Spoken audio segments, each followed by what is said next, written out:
Have you ever had that tiny voice in the back of your mind whisper, "Something just doesn't feel right"?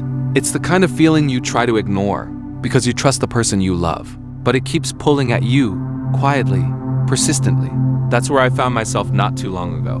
Hi friends, welcome back to the channel. Today, I want to share a story that's honestly one of the hardest experiences I've gone through. I hope by opening up, someone out there who's struggling with trust, doubt, or heartbreak might feel a little less alone. This isn't a story about anger. It is about confusion, about heartbreak, about learning when to listen to your intuition, even when you desperately want to believe everything is okay. It's about a moment when I realized that sometimes love isn't enough to quiet the fears that grow in silence. I know it's a sensitive topic. Privacy, trust, loyalty, they're the foundation of any relationship. And questioning those things, it feels wrong even when something feels off. But I want to ask you to stay with me until the end. Because what happened taught me lessons about myself, about boundaries, and about healing that I never expected. And after you hear the full story, I'd love to hear what you would have done in my place. So let's start from the beginning, when everything between us felt almost perfect. When we first met, it felt like the universe had finally sent me someone who truly understood me. We connected on so many levels. We shared inside jokes, late-night conversations, dreams about the future. It was the kind of relationship where everything seemed to fit effortlessly, like two puzzle pieces finally finding each other. In the beginning, trust wasn't even a question. We respected each other's space, encouraged each other's ambitions, and celebrated every little victory together. I genuinely believed we had built something strong, something lasting. There were small habits that made me feel secure too. They would always show me funny memes they found online, or share pictures from their day without me ever needing to ask. Their phone was never hidden or face down. And they used to laugh and say, "You can look at anything, I've got nothing to hide." And honestly, I never felt the need to. We had plans, real ones. Talks about vacations, moving in together. Maybe even a future far beyond just boyfriend and girlfriend. I saw a lifetime with this person, and I believe wholeheartedly that they saw one with me too. That's why when things started to feel different, it was so hard for me to accept. It wasn't a dramatic shift. It was subtle little moments where they seemed distant, distracted. A few late replies to texts, smiles that didn't quite reach their eyes. I kept telling myself it was stress from work, or maybe just a bad week. But deep down, that tiny voice of worry started growing louder. And no matter how much I tried to silence it, it wouldn't go away. That's where everything began to change. One evening, we were sitting on the couch, just watching TV. It should have been one of those easy, comfortable nights, but I noticed something. They kept checking their phone, smiling faintly, and then quickly turning the screen away. It wasn't like them, not at all. At first, I told myself I was just being insecure. I didn't want to be the kind of person who jumps to conclusions. I didn't want to break the trust we had so carefully built. But the feeling wouldn't leave me. It kept gnawing at the edges of my heart, whispering that something wasn't right. A few days later, when they left the room to take a call, they accidentally left their phone unlocked on the coffee table. I stared at it for a long moment. I knew going through someone's phone wasn't right. I've always believed that trust is sacred, but something inside me, maybe fear, maybe instinct, told me I had to know the truth. So I picked it up. What I found made my heart sink. There were notifications from a dating app, one I didn't even know they had. Messages, matches, conversations, like they were living a secret life parallel to ours. Seeing it in front of me, undeniable, was like the floor disappearing under my feet. I didn't know what to think. Was I overreacting? Were they just browsing without meaning anything serious? Or was this a betrayal too big to ignore? I sat there, holding the phone, feeling a mix of shock, sadness, and a strange kind of numbness. I didn't know whether to confront them immediately, or wait until I could gather my thoughts. But one thing was clear, nothing was going to be the same after this. I sat there for what felt like hours. Even though it was only minutes, just staring at the screen. My mind raced. How could I bring this up? What if I was wrong? What if there was some innocent explanation? But deep down I knew something was broken. I put the phone back exactly where I found it and tried to collect myself. When they returned, I couldn't even pretend everything was okay. My face must have said it all. They immediately asked me what was wrong. And that's when it all spilled out. The confusion, the hurt, the sadness. I told them what I saw, how I felt, how much it shook me.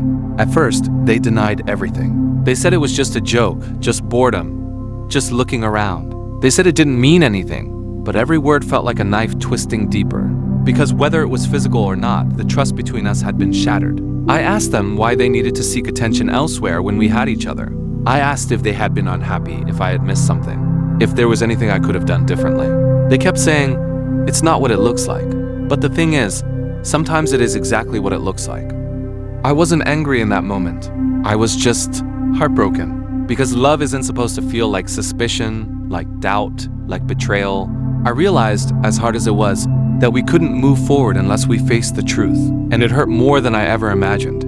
After our confrontation, we sat in silence, the kind of heavy, uncomfortable silence where the weight of everything hangs in the air. I kept replaying all the moments we had shared, the laughter, the late-night talks, the promises we made.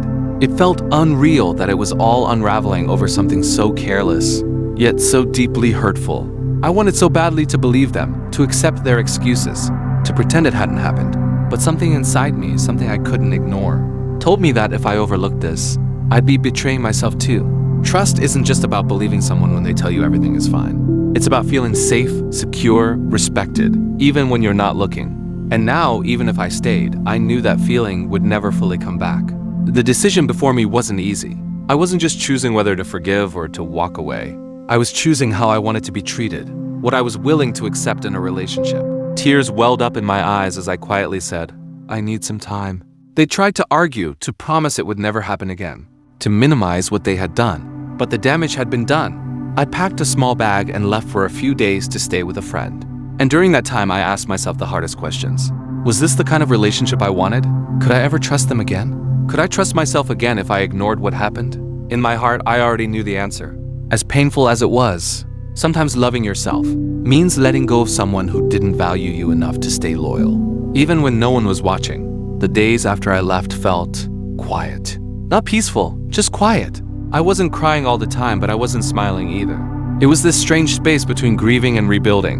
You don't just mourn the person, you mourn the future. You thought you were building together. I remember waking up in my friend's guest room, hearing birds outside, and for the first time in a while, I didn't check my phone. No waiting for a good morning text, no hoping for an apology. There was just me, and that's where healing began. I started asking myself questions I hadn't before. Why had I ignored the small red flags? Why was I so quick to doubt my instincts? What did I truly need in a relationship, beyond just love? I began journaling every night. It was messy, emotional, but honest. I wrote about the things I learned, not just about them, but about me. How I had been afraid of conflict. How I often gave too many second chances. But also, how resilient I was. How self-aware I was becoming. How I still believed in love, even if I needed time. Friends showed up in beautiful ways. Long conversations, warm meals, reminders that I was not alone. One friend said, "Sometimes what breaks you is what brings you home to yourself." And that stuck with me. I wasn't fully healed, not yet, but I was growing, and not just past the relationship, but into someone who valued their worth deeply.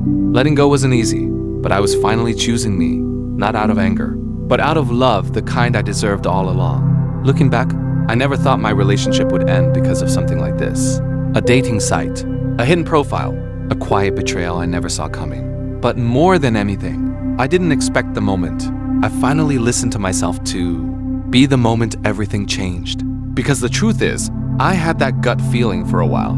The late replies, the sudden changes in how they treated me. My heart kept whispering, but I ignored it. Until it couldn't be ignored anymore. Going through their phone wasn't something I'm proud of, but I was desperate for clarity in a relationship that had stopped giving me answers. And when I found what I did, it broke me. But it also set me free. What hurt the most wasn't just the dating profile. It was knowing that they didn't come to me with honesty. They let me sit in confusion, in doubt, while they looked elsewhere for attention. But I walked away. Not because I wanted revenge, but because I finally saw my own value. And maybe that's the quiet strength in all of this. Realizing that you deserve the same. Loyalty you give, pause, sincere tone. So to anyone who's felt that ache in your chest, that moment when something just feels off, I see you. You're not crazy. You're not overreacting. You're just craving honesty in a world that sometimes hides it. Thank you for listening to my story. What would you have done in my place? Drop your thoughts in the comments below. And if you've ever had to choose between your peace and your partner, just know you're not alone. Soft outro music suggestion, gentle piano fade.